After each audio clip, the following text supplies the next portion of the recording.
Hey guys, here we are now. We're talking about clustering of services within settlements and why that occurs. We looked at the difference between rural and urban. We covered urban today earlier in class, and we talked about the different clustered settlements that exist within a rural setting. Now we're going to look at urbanization, okay? Whenever we refer to urbanization, we're talking about the rapid growth and expansion of a city. So when we talk about urbanization, we're talking about the rapid growth and expansion of a city. So we're looking at how a city grows both not just in area but in population as well, and then what happens as a result of it. And that's going to be what carries into chapter 13 as well, in our last chapter of human geography together. Now, before we look at this, the rapid growth and expansion of a city, or urbanization, has taken place throughout history, you guys. So we're going to kind of look at different moments in history where urbanization has occurred and what has happened as a result of urbanization. And we'll talk about more of a modern urbanization in chapter 13. Let's begin. Brief history of the urban settlements. So we're looking at urbanization from a historical perspective. If we go back to ancient times, you guys, the city of Ur, which is a city within the first civilization of the world of Mesopotamia, was believed to be the world's first urban settlement. So Ur was believed to be the world's first urban settlement, and maybe in parentheses, just put in Mesopotamia. Many of you have had your Western Civ class, or you've had world history before, and you've talked about Ur in regards to it being, well, not so much about Ur, but talking about Mesopotamia being present-day Iraq, between the Tigris and Euphrates River, all those types of things. So Ur was the first urban settlement to ever exist, essentially, is what we're trying to say. When we look at the city of Ur, its remains, and sorry about that, I'll indent that in. When we talk about its remains, are traced back as far as 3000 BC. I'm not going to go back to the book right here because it would just be a quick show and go, but on page 452, you would see some of the landmark remains still left from the city of Ur, even though it dates back to 3000 BC. Eastern Mediterranean, another region we want to talk about right here. When we talk about the Eastern Mediterranean, you guys, essentially we want you to say that it was established about 2500 BC, so established about 2500 BC, and we'll talk about its importance as we go with it. The big three at this time, and there's going to be others that join, as you can see, we'll mention the city-state of Athens, we'll talk about Rome, and we'll go from there in a little bit, but Knossos, which is in present-day island nation of, or excuse me, the present-day island associated with Greece, which is called Crete, the island of Crete is one of them. Troy, which is in present-day Turkey, and then Mycenae. Mycenae is going to be in present-day Greece. These three urban settlements were some of the first to arrive in the Eastern Mediterranean. So when we talk about Knossos, Troy, and Mycenae, you want to put down that they were the first urban areas within this region. And I think it's also important to put down, so first trade areas, or urban areas, excuse me, within this region that basically served as trading settlements for a large part of the region. And that's how they grew in size and stature. So again, we're talking about services, products offered, consumer services offered, you guys, within this region. So when we look at Knossos, Troy, and Mycenae, you want to put down that they were the first urban areas within the region, but probably to connect it, so we have that services piece, that served as a trading settlement for a large part of the region. Okay, as time developed within this region, you guys, of the Eastern Mediterranean. Sorry about my spaces being off here. As we look at this, we have city-states starting to form. Some of you are in Mr. Midgarden's English class right now, and he's talked about city-states. We've talked about them in the past as well, and you've probably had them in your geography courses. Just remember, you guys, that city-states run themselves like an independent country. All right, that's how much. That's how big they are. That's how important they are, and that's how much influence they have within the region. So city-states are cities that run themselves like an independent nation or an independent country. Athens is going to rise to the top as the largest of the Greek city-states that grew, especially in the areas of consumer and public services. Probably more so public services when we talk about the role of government, and we've talked about the role of government that the Greek Empire has had. You've had that before, all the way back to the primary school, and especially in Western Civ, you'll have that. But when we talk about Athens, it's the largest of the Greek city-states. It eventually becomes the largest of the Greek city-states. That really grew substantially, you guys, in the areas of consumer and public services. Now, moving on to Rome. When we talk about Rome, Rome is obviously going to be connected to the Roman Empire, but this city served as the administrative, cultural, and business capital for the once great Roman Empire. As you guys are aware of, the Roman Empire dominated almost all of Western Europe, going into Eastern Europe as well. And Rome was that city that ran everything, you guys. So it served as kind of the administrative, cultural, and business capital for the once great Roman Empire. And again, the fact that it served in this capacity, you guys, you'll talk about the types of services that it provided. It provided consumer services. It provided some aspect of business service, and it most definitely provided public services as well. So this city served as the administrative, cultural, and business capital for the once great Roman Empire.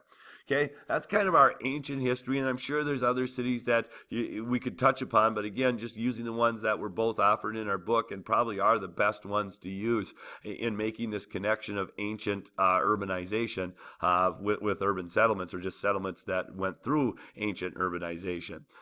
Medieval history. When we talk about medieval history now, 11th century, okay, you began to see an increase in urban life once again throughout most of Europe. And so we're going to see more and more urban cities starting to develop. We're not just going to have those major ones that we talked about before that eventually fell to the wayside, you guys, but the medieval history, or during the medieval times, during that 11th century, we began to see an increase in urban life throughout Europe. Essentially, why? They were still practicing something called feudalism at this time, you guys, where you have, again, your concept of king, lords, serfs, things like that. But what we saw was a change in feudalism, okay? And what I want you to put next to that is the lords were starting to give their residents more freedom and how they could live and operate, you guys, within, again, so you just want to put that lords were giving residents more freedoms, especially in the areas of the economy, okay? So they're getting a lot more independence and freedoms, especially in the economy. In return, again, of course, they had to give something, though, so you're going to see the residents that were living under this concept of feudalism, and the lords that were watching over the king's lands, and they each were given a piece of it or a portion of it. I don't want to go into too much on feudalism right now for such a small part, but essentially these lords began to give more freedom to their residents, especially more economic freedom to their residents, in exchange for military service. All right. So essentially what we saw was a change in serfdom. Okay. They had more opportunity, more freedoms were given to these people, a little bit more open to leaving the land, because if you guys know anything about feudalism, serfs were bound to the land. Well, that concept is going to change. And so we're going to see a change in serfdom during this time period, you guys. Okay. And so with that change, you want to put people who were once agriculturally bound, because that's what they were supposed to do. They were supposed to provide for the food, keep a small portion themselves, and then turn the rest of it over. People who were once bound agriculturally to the land, you guys, we're now able to do different types of, we're now more mobile and able to do different things, you guys, in different occupations. When I say things, different occupations or different economic activities. Nutshell version, you guys, what this is going to do is it's going to increase trade, okay? So this change in feudalism, this change in serfdom, again, not sure how familiar you are with that. I'll ask you tomorrow in class, but we're going to see more of an increase in trade. So a desire to acquire these products are going to lead to the advancement of the service industries, okay? So again, because there's more trade, there's more awareness as to what's out there, which is going to increase more consumer services during this time period.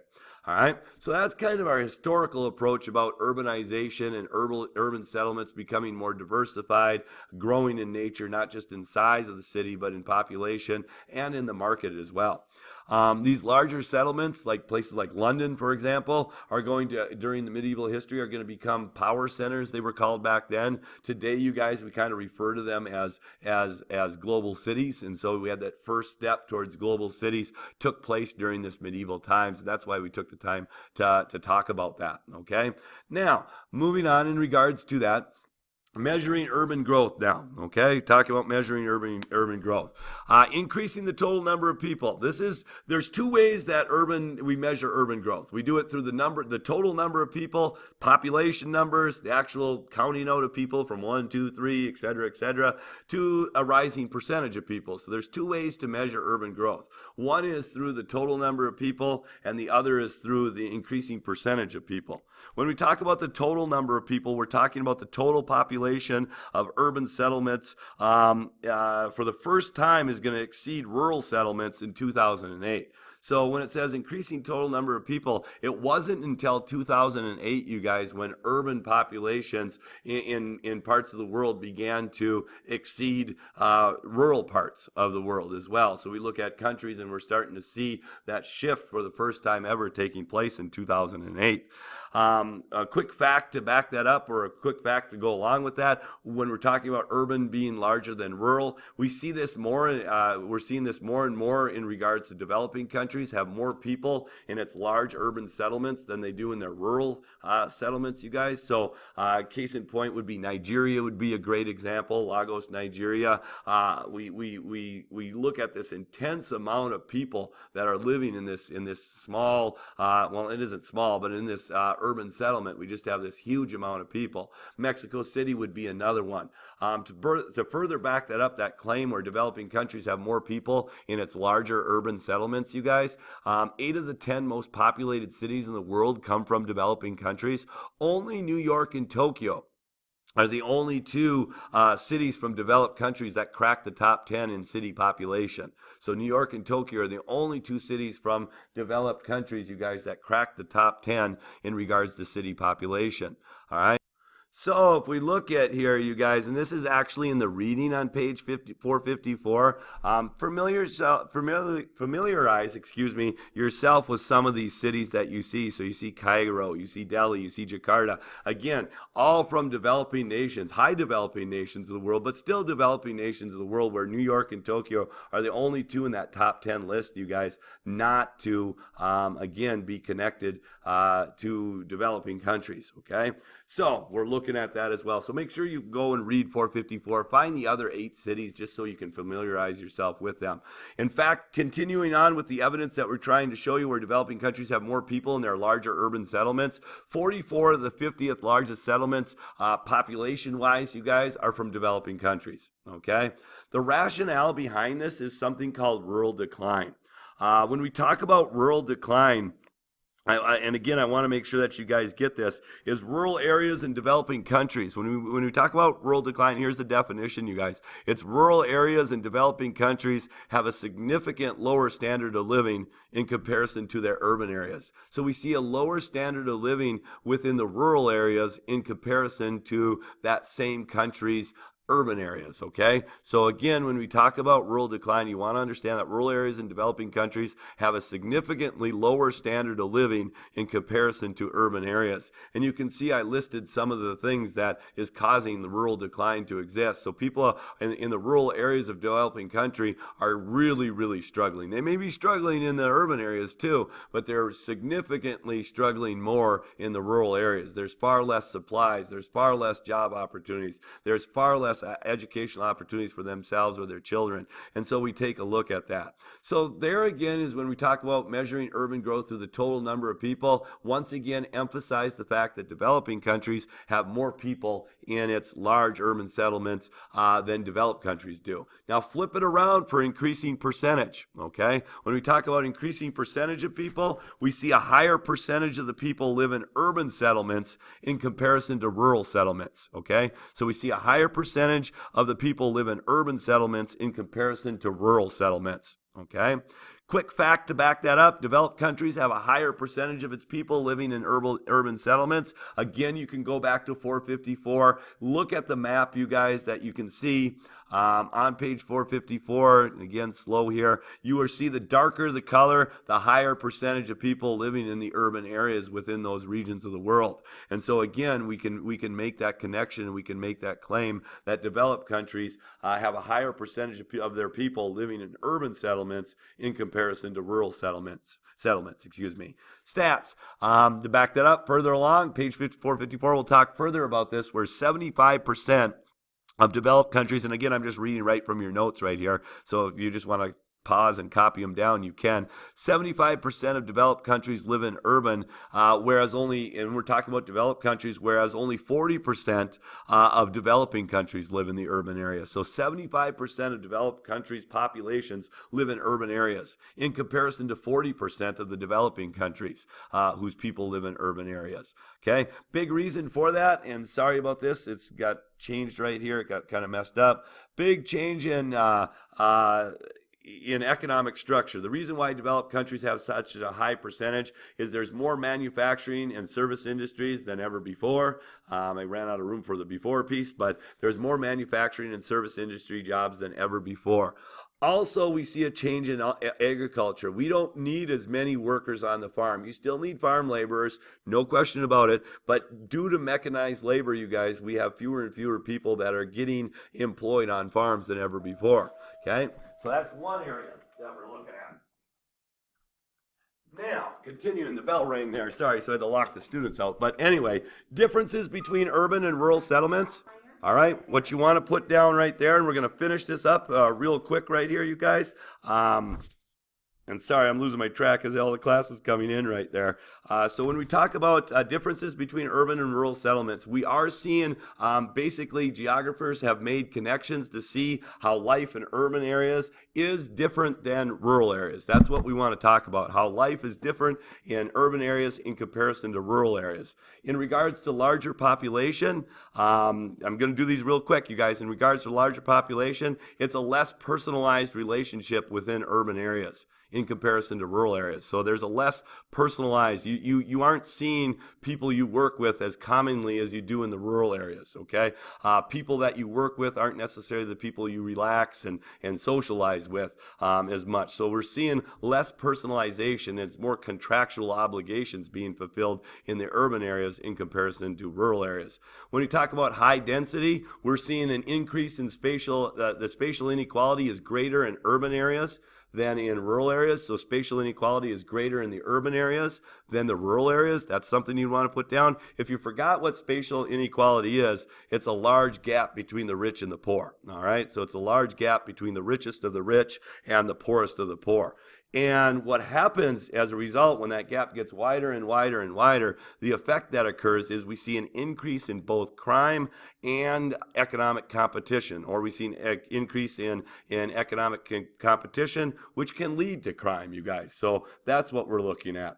When we're looking at more of a social heterogeneity, I can't say it, but you know what I'm heterogeneous. When we look at social heterogeneous society, wow, I'm struggling with that word as I got students lining up at the door. What we want to put down for that, though, you guys, is we're seeing more diversity. There's more ethnic and cultural diversity in urban areas than rural areas. So I think those are three common statements that we already kind of assume or know, but it has been backed up and proven by several geographers again. So that's something you want to look at. So this concludes, sorry about the rush there at the end, you guys, but I wanted to get this done for you so you'd have it available for you tonight.